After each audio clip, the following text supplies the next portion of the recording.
сайхан уу? Би одоо хоол хийх гэж байна.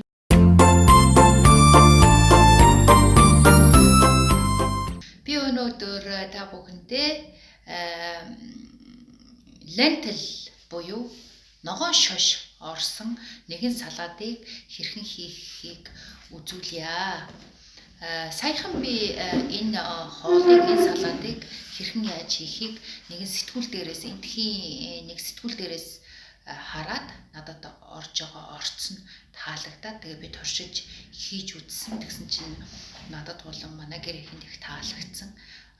Тэгээд энийг бас Facebook дээр зургийг нь тавьсан чи хүмүүс зөндөө олон хүмүүс намайг жорыг нь хуваалцаач гэж надад гуйж исэн байгаа. Тэгээд би бичээд Facebook дээр ингээд бичээд зурагтай жор тавихаар бол хэдийгээр дажууч гэсэндээ тэр маань ингээд Facebook чинь ингээд ёроолгүй сувшигээс доошоо явчихдаг учраас ингээд YouTube дээр видео амьдаар нь ингээд яг хэрхэн яаж хийж байгаагаа үзүүлсэн видео тавиад хадгалчих юм бол хүмүүс тухайн цагт нь хязээч одоо дуртай хүссэн цагтаа ороод жорыг нь харах боломжтой юм аа.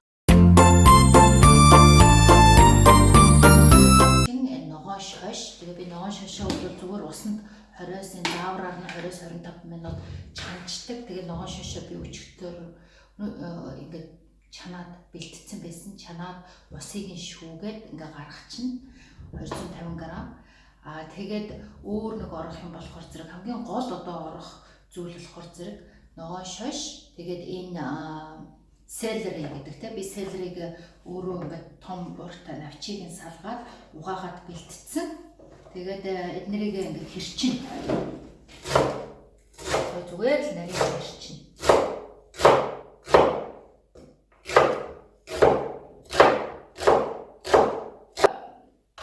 Ногоон шош мөөг хоёрыг бол сонгонд шаарддаг. Гэхдээ нэг их удаан биш, нэг 4-5 минут шаарддаг. Юугаа болохоор зэрэг мэдээж хэрэг энэ редиск бол шарахгүй, мэдээж түүхийгээр мэддэг ногоо тий. Хоёр шарах юм бол сонгондоо шаарддаг. Энийг бол зүгээр л ингээд дөрөв хуваачна нэг дунд зэргийн хэмжээтэй мөөгөө дундуур нь дөрөв хуваагаад болоо. Энэ хоёрыг хоёуланг цогтон шарах учраас би ингээд хамтд нь хийчихье. 200 г гэсэн.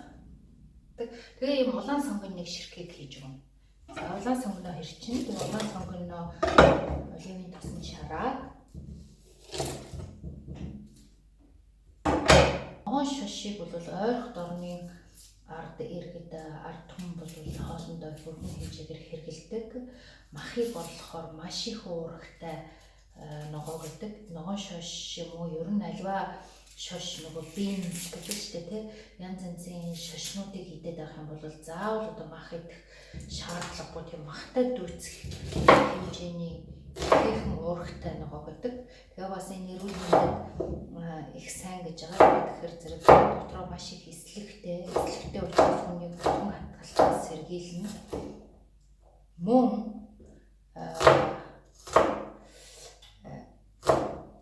гэх мэтчлэн. За энэ селери болохоор бас адил хүний биед их сайн маш их турий гэж байгаа тий чин хасын гэдсээ цэвэрлэе гэж байгаа хүн бол селерийг их идэж идэх хэрэгтэй зүйлдэг юм байлээ. Селери энтхийн хүмүүс ч одоо турах гэж байгаа гэдэг селерийн шүл 7 хоног уух өдрөө байт юм байлээ шүү дээ. Тэгээ селерийг болохоор селери бол өөрийн гэсэн айгу өвөрмөц ийм сонин амттай ногоо л доо. Яг гоё гэхэд хаашаа бас муухай гэж бас хэлж болмооргүй. Тэгээ хүн тэгээд энийг одоо яг шүлэнд хийчихээр бас өөрийн гэсэн өвөрмөц хэд их сониндоо амтд оруулцдаг учраас яг одоо Монгол ногоотой шүлэнт бол хийхэд би жоохон тохиромжгүй гэж үздэг. Тэгээд тиймээс ер нь яг яаж идэхээр түүхийгээр нь бол уун шиг барайд идэж болно. Гэхдээ зарим одоо ногоо одоо хуурах, зарим ногоотой хослуулан хамтд нь хуурвал зүгээр л дээ. Гэхдээ би болохоор зэрэг жоохон яг бас энэ ногоо гэж айхтар сайн яаж идэх учраа ойлгохгүйсэн баггүй. Тэгсэн чи харин энэ салаатыг ингээ хийгээд үзсэн чинь ногоон шойш, селери хоёрын амт хоорондоо ингээд шарахаад маш их гоё дүүгээд их тохиромжтой гоё юм билээ. Тэгээ тийм учраас би ер нь шош хийх болгондоо селери хамтд нь цуг одоо хийжээя гэж ингэж дотроо ботсон.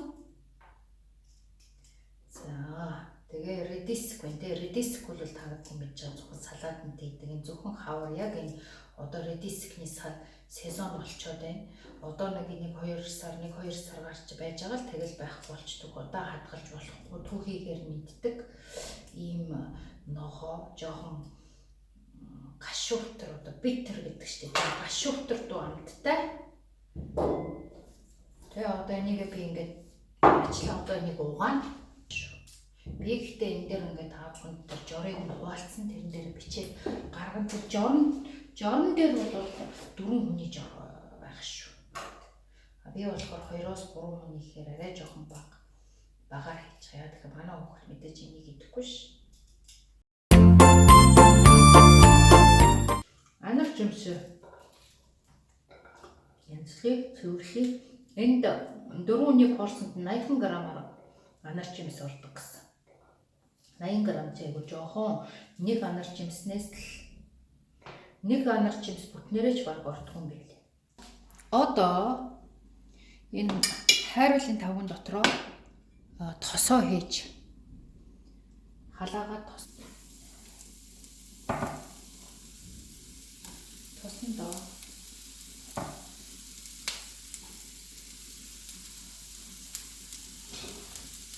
сонгоно, улаан сонгоно хуу. Улаан сонгоны гэж сонгоных нь амт нь айгүй өндөр аагтай мөчтэй дараагаар нь ам хамар үнсийг өгөхгүй гэдэг юм шиг.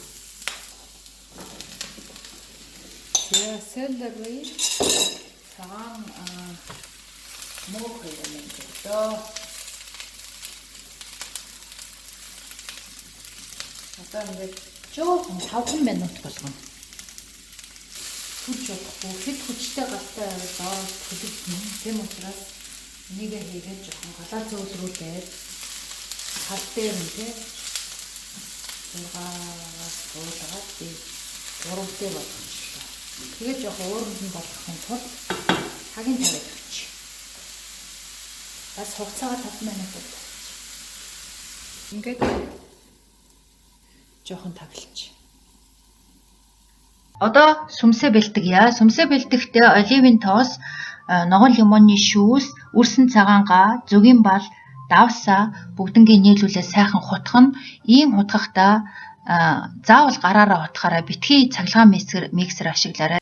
За одоо салаата хойлондоо юунд түрүүнд энэ хараа чансан нөгөө ногоон шгшоо хийж өгнө. Дээрээс нь хуурч болгосон селери энийг нэг их шалчитлан болгоогүй ш болохгүй ш 5 минут гэсэн чинь. Тэгээ нөгөө юу маань бас шүүснэ гараад энэ мөөг маань шүүснэ гараад яг гоё болчих. Сонгоны чарсан те мөөг юу хоёр диск хоёроо хийлээ. Энэ ястаа үнэхээр гоё салаата. Гэтэ мэдээж хүний амтнаас юм дуртайгаас шалтгаална хэл. Одоо диск хийлээ. Тэгээд хамгийн дээрээс нь жимсээ хийчихье. Энийг би нөгөө гадаад найзтайгаа хоол идэх хийж явж байгаа чинь нөгөө хэд маань ямар гоё болов ямар гоё салаад өгöd гоцсон шүү. Тэгэхээр энэ бол шалгарсан гоё салаад. За салаата хийцэн. Энэ бол одоо Монголд хийж идэхэд ерөнхий селери олддог юм уу мэдээж олдно доо. Селд ерөөсө бүх энэ салаатанд орох бүх юм Монголд би байгаа л гэж бодож байна. Хаяа хийж идэл. Ёстой янзтай гоё юм. Оранжин гоё. Маш гоё салат. Тийм гоё салат зааж өглөө шүү. Өөрснөө хийж идээрэй хүмүүсээ.